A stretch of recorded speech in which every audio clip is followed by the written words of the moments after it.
Hey, what's up guys? We are going to be casting this game between Oriental Flavor here in the blue at 12:01 versus your Yu-Gi-Oh! Champion here in the red here at 11:15. So I guess I'm getting a shout out by your Yu-Gi-Oh! Champion, so thanks your Yu-Gi-Oh! Champion.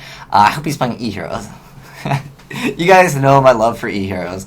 But player in the blue did go first. Gear frame, I'm pretty sure he added Fortress, although, I was going to Valor. Oh, he's going to Valor it. That is a good card to Valor because there's not really anything you can really Valor in heroes that can really hurt them.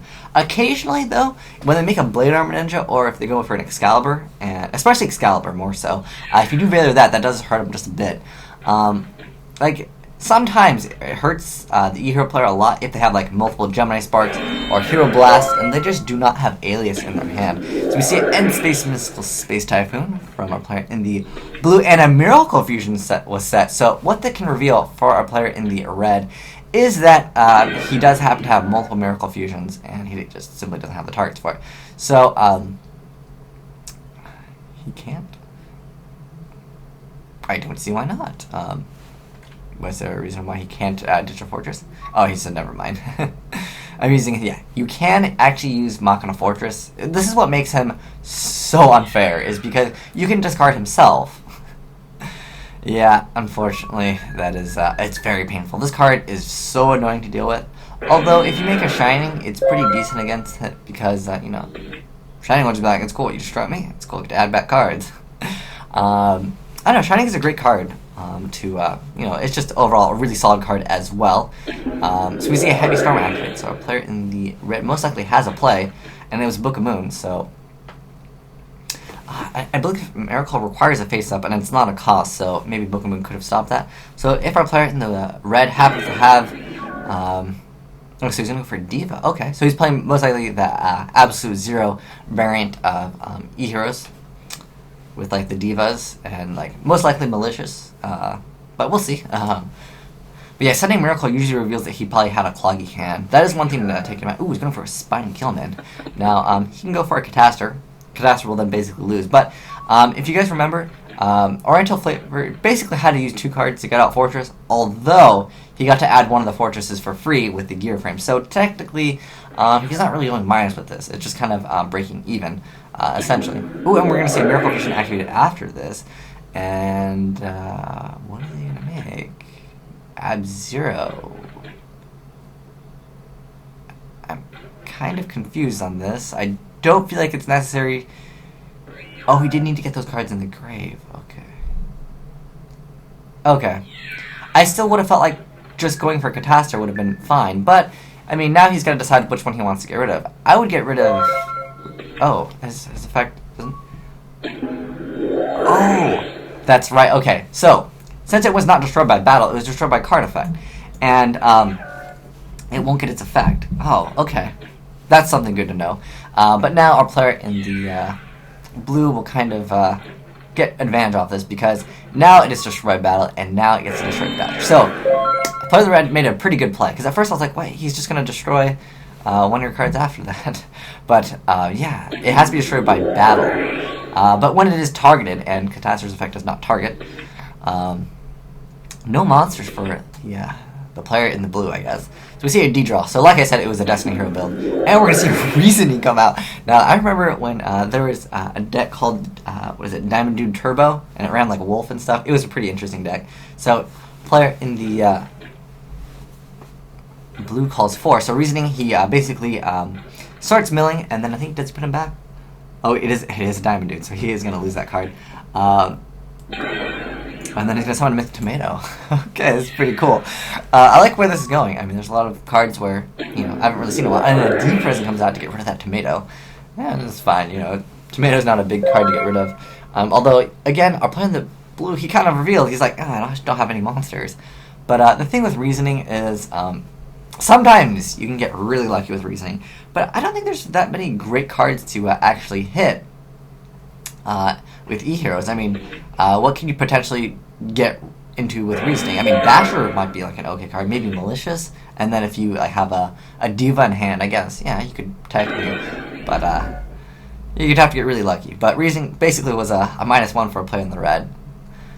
So our player in the blue says, okay, sure, and He's going to say Effective Diamond Dude, and it's Night Beam, so Night Beam will be able to be activated next turn from Diamond Dude's effect. If that trap is going to last that long, and it's a Mirror Force. Poor Diamond Dude. Sorry, Diamond Dude. But you know what? Losing Diamond Dude isn't even that big of a deal. And I believe you still get Diamond Dude's effect. So that'll make it so our player in the blue might not want to set anything, but he's going for an Accelerator. And, ooh, he's going to Special Summon, and he can go for Geargia. And I think that would be a pretty optimal play. It has to be Special Summon in defensive position. Okay. I was like, why didn't he just attack with Bolt? That would be 28. And then he can main phase 2 go for it. But yeah, pretty good play. Let's see if the player in the... Nope. Nothing from our player in the red there. But, I mean, a Miracle Fusion could, come in handy. It's a pretty good card against a lot of different decks. Just because it clears the board, too. Because... You just get Diamond Dude plus any water. And there's Spine Gimlet. And a Gores was dropped. And, again, our player in the blue could still technically, set something. But yeah, I guess he's not going to do it. Because Night Beam would get rid of it. But if it was a chainable card, it'd be okay. So that Gores definitely is going to help our player in the red there. Because adding Gear Frame and then Gear Frame's next turn is going to search. But I would say the whole, Machina... Geargia deck, it's a very good deck, although the Karakuri build allows you to get over, larger monsters, because I feel sometimes you just can't get over things. I know Fortress you can point for point and then do something. He's not suiciding. Okay. It's the same amount of damage. Our player in blue knows math. Your Yu-Gi-Oh! Champion, just like me, he can't do math. But yeah, technically it is the same because the other card was 23. So, player in the blue is going to be able to add another Fortress, my guess, or Cannon. Cannon would be a much better card unless he already has it in his hand. I think Cannon is pretty good. I like to run, if I was playing the whole, Machina deck, yeah, I would go for 2 Fortress and then 1 Cannon. I think that is the most optimal build. So he's going to discard it, and he's going to be able to get out Fortress over here. And Fortress can attack over that.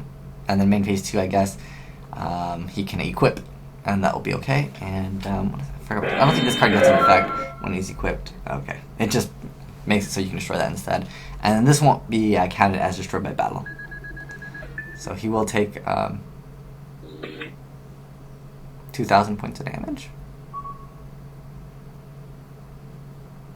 Oh, I don't know why he takes 2,000. I'm a little bit confused here. Did he not take some damage perhaps a while ago? But maybe he's just fixing that. Why does he take 2,000? He should only take... does this gain, no, it doesn't gain some other effect. Yeah, okay, he meant to type in 200.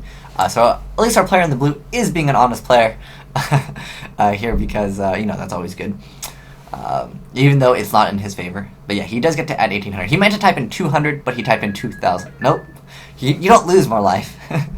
You actually gained. So, that's okay. Let's open up Water's chat, because he's just a little bit confused right here. Yeah. He did go the wrong way. There you go. Wait, that's still incorrect. It only loses... This guy is just like me, he can't do math. But I mean, basically, either way. I still think that's wrong, right? 200 for the Fortress, 2 token. Yes, he does lose that. Yes, okay, there we go. Now we're back at regular life points. Okay, so, he will detach instead, which is pretty common. Let's see, now it's interesting to see if the player moves his defense. He's going to keep it in attack position, okay. Because, I mean, you got to get rid of Gores anyways. At least that's how I feel. Because even if our player in the red did summon a smaller monster and, ran over this with, an alias or something, Fortress will still destroy this. You got to get rid of the card that's problematic. I really felt like... I mean, he'll technically take 200 more damage. So he's going to go for Dasher's effect. I don't agree with this. You already have a monster on board. Oh, it's Mally anyways. But still, I still don't agree. Unless he has a Deep Sea Diva in his hand. Because, with double back row, if you run into a Torrential... Oh.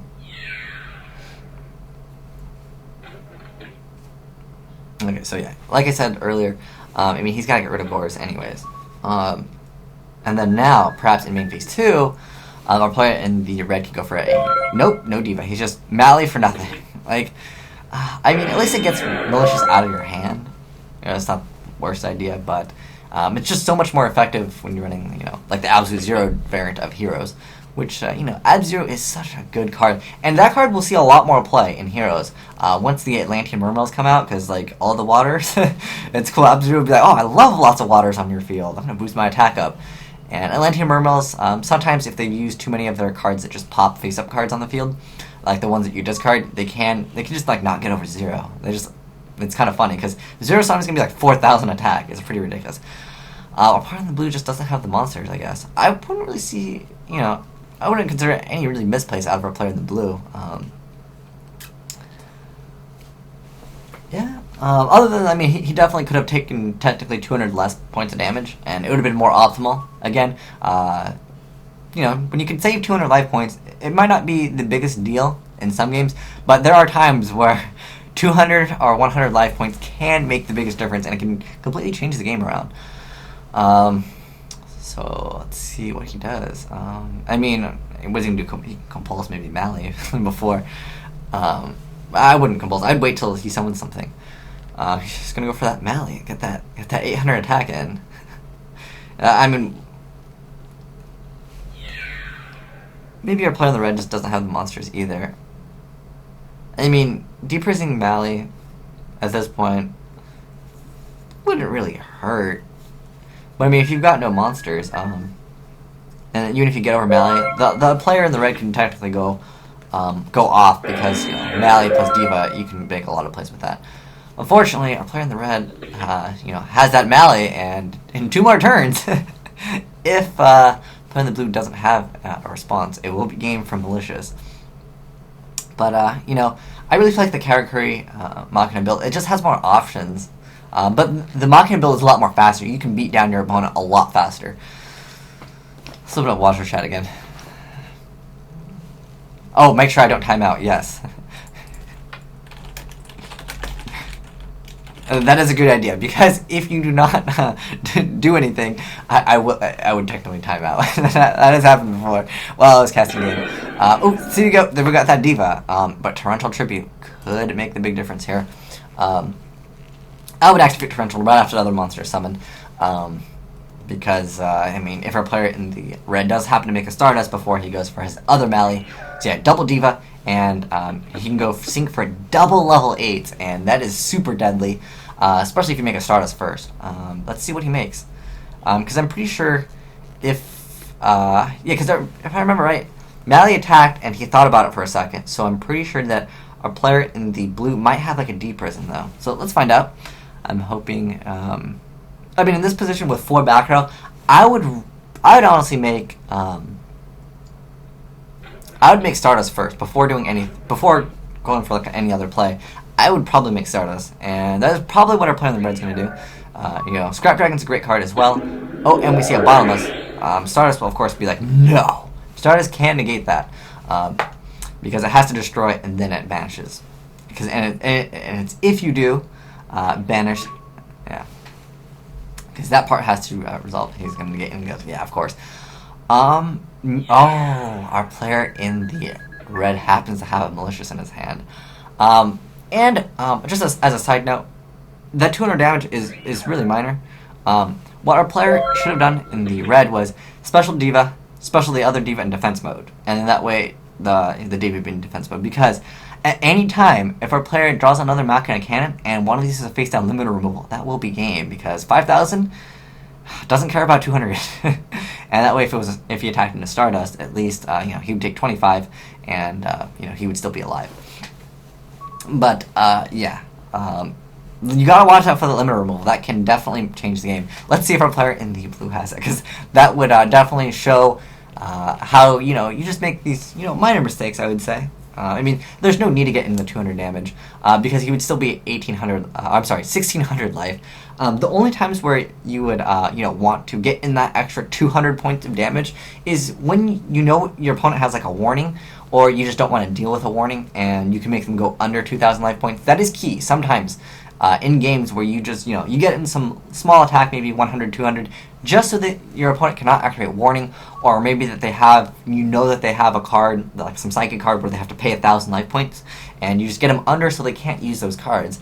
I remember back when brain control was legal, you had to pay 800, and sometimes you'd be under that amount of the life points, and then you just couldn't use it.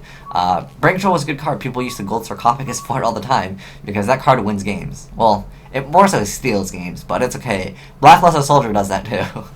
But brain control by far is way worse, I would say, than brain control. I'm sorry, brain control is a lot more broken than Blackluster Soldier, because Blackluster Soldier, you at least have to summon it with brain control, unless it's like Solemn Judgment or like Dark Bribe. There's very few things that can answer it. So let's see what our player in the blue does. I mean, he's got 4 cards. You got to be able to make a move. It's probably a Geargia. That's my guess. The one that has, 1900 defense. I mean, that's all you really set in the deck.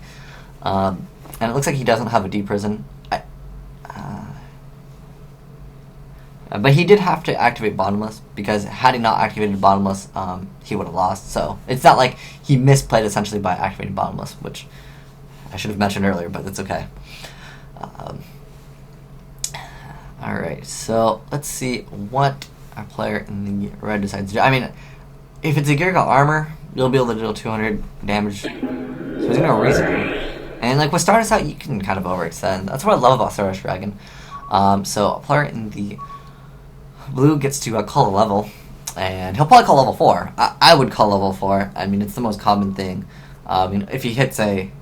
I know that our player in the red has a Malicious in hand. Otherwise, he would have, synchroed up again and made like Black Rose, or not Black Rose, Scrap Dragon. Scrap Dragon Stardust is a really good combo. But yeah, he's gonna call level 4. Like I mentioned earlier, it's the safest bet right here.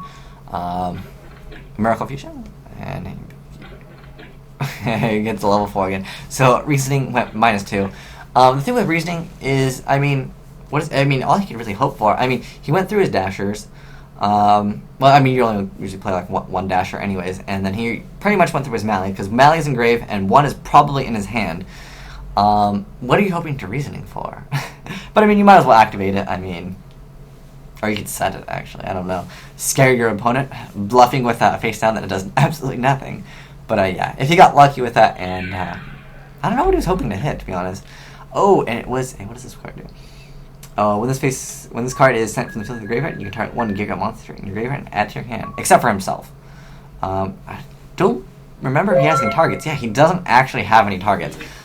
But again, I don't believe that Deep Sea Diva in attack position is the greatest option. Dealing that 200 damage does absolutely nothing.